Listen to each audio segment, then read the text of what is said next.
এই বর্ষায় আমাদের এখানে পুকুর থেকে প্রচুর পরিমাণে কই মাছ রাস্তায় উঠে যায়। আমার ছেলে সেখান থেকে 5টা কই মাছ ধরে এনে বলল, মা তেল কই খাবো। কই মাছ কাটতে আমার একদম ভালো লাগে না, ইচ্ছা না থাকা সত্ত্বেও আমাকে তেল কই রান্না করে দিতে হলো। তো তার জন্য মাছগুলোকে কেটে ভালো করে ধুয়ে নুন হলুদ মাখিয়ে কড়াইতে তেল গরম করে মাছগুলোকে ভেজে নিলাম।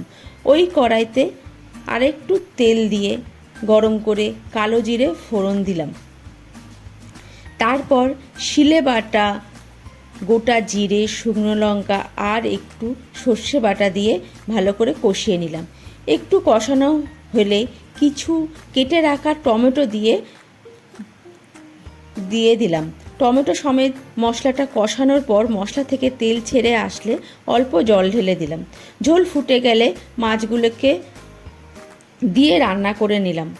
এবার ওপর থেকে কাঁচা লঙ্কা আর সর্ষের তেল দিয়ে নামিয়ে নিলাম।